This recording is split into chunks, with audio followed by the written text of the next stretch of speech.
Assalamualaikum warahmatullahi wabarakatuh. Perkenalkan saya Dimas Prihandono dari Program Studi Pendidikan Kimia Fakultas Keguruan dan Ilmu Pendidikan Universitas Maritim Raja Ali Haji.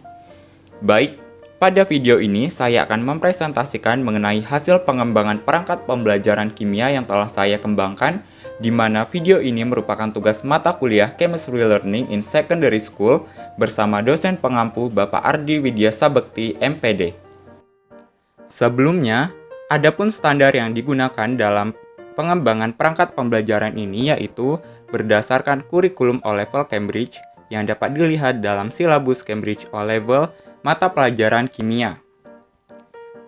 Nah, dalam silabus ini terdapat beberapa learning outcomes atau hasil belajar yang harus dicapai oleh peserta didik.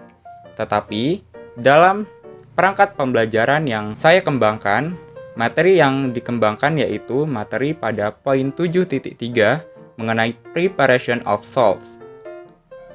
Nah, di sini terdapat 5 learning outcomes atau hasil belajar yang harus dicapai oleh peserta didik.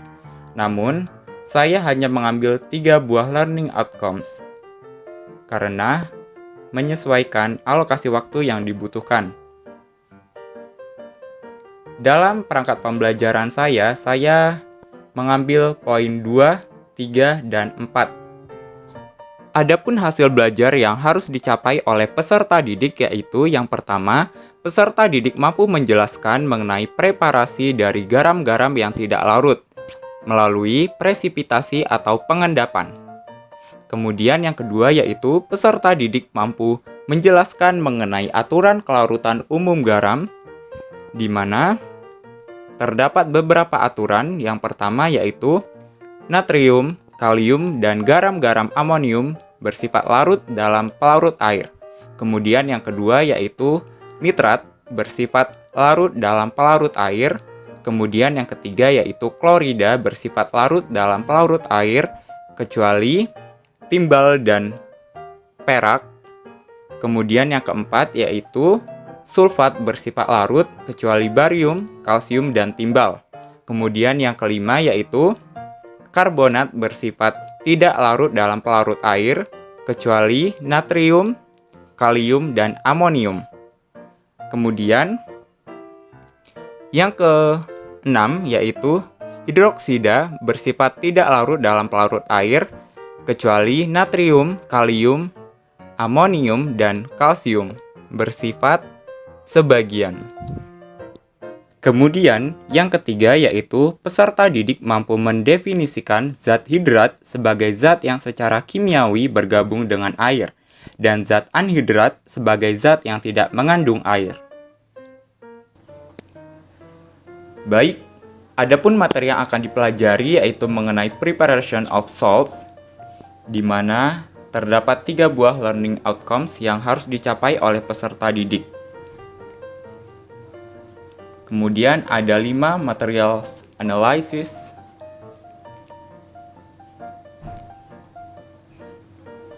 Nah, kemudian ini ada mind maps dari pelajaran yang akan kita pelajari.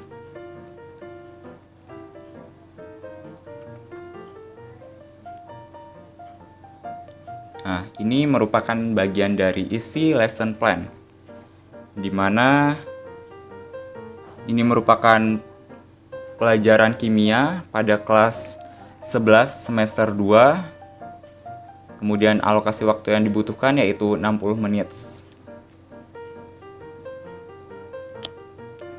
Nah, adapun dari lesson plan title atau judul dari lesson plan ini yaitu pada poin 7.3 yaitu preparation of salts, yang mana ini merupakan atau sesuai dari silabus pada Cambridge O-Level.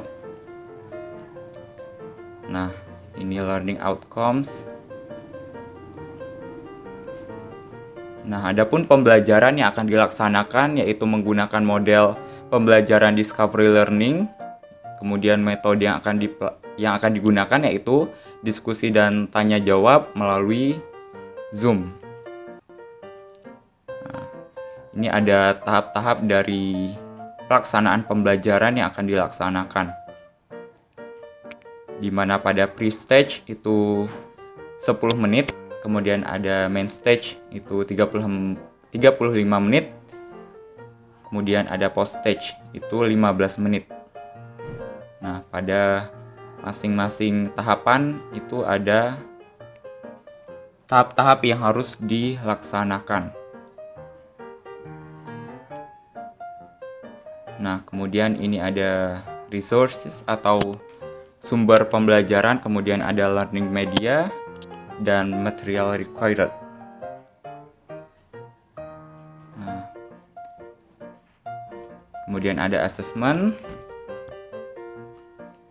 Nah, adapun asesmen yang digunakan yaitu berupa soal pilihan ganda atau multiple choice dan soal esai atau essay question mengenai pembelajaran yang telah dilaksanakan.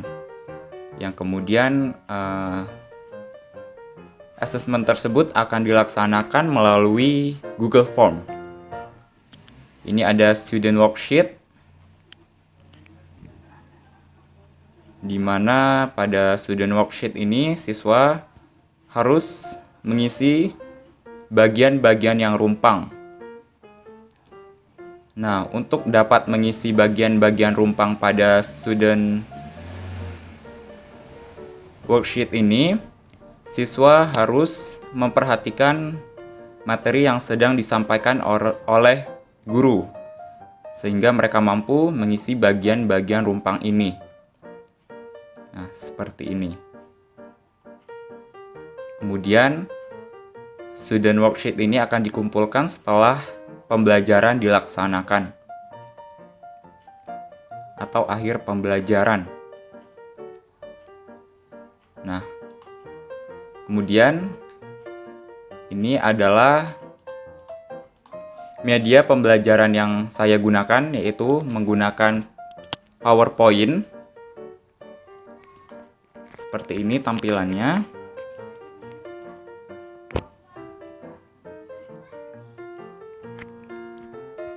Nah, ini merupakan learning outcomes-nya. Nah, sebagai awal pembelajaran, siswa akan dituntut untuk menganalisis gambar ini. Nah, kemudian barulah akan masuk kepada materi inti.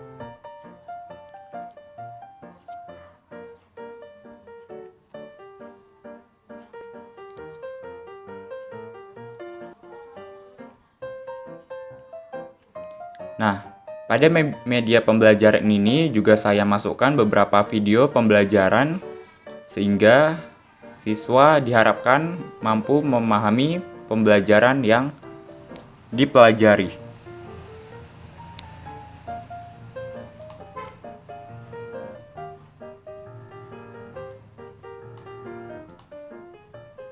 Nah, kemudian pada media pembelajaran ini terdapat opsi di mana ketika kita klik maka akan muncul beberapa pilihan sehingga kita dapat memilih materi mana yang akan kita pelajari. Misalnya seperti ini. Nah, maka akan muncullah tampilan yang kita inginkan. Nah, seperti ini. Kira-kira seperti inilah hasil pengembangan media pembelajaran yang telah saya kembangkan. Baik, kembali lagi ke perangkat pembelajaran. Nah, kemudian untuk mengevaluasi pencapaian hasil belajar siswa, maka saya melakukan asesmen atau penilaian, yaitu menggunakan tes. Adapun tes yang saya gunakan yaitu ada multiple choice atau soal pilihan ganda, di mana berjumlah 5 butir soal dan 1 butir soal esai atau esai test.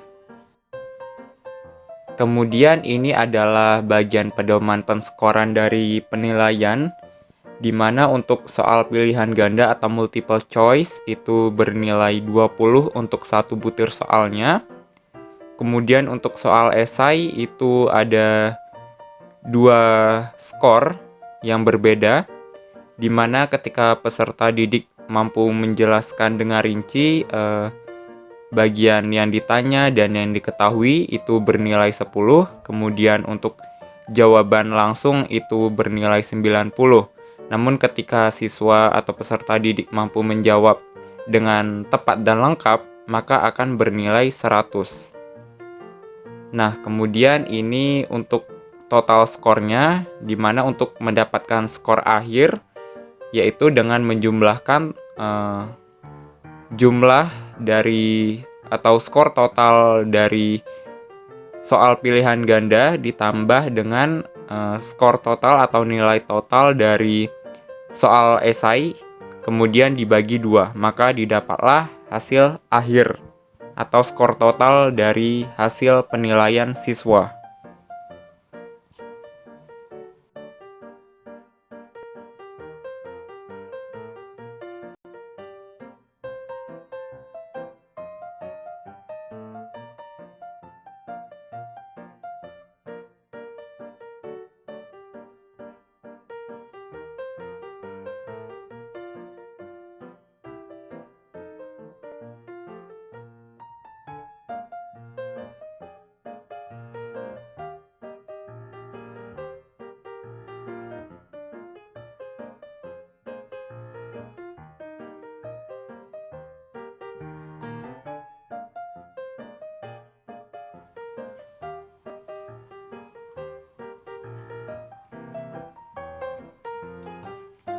Baik, sekian yang dapat saya sampaikan.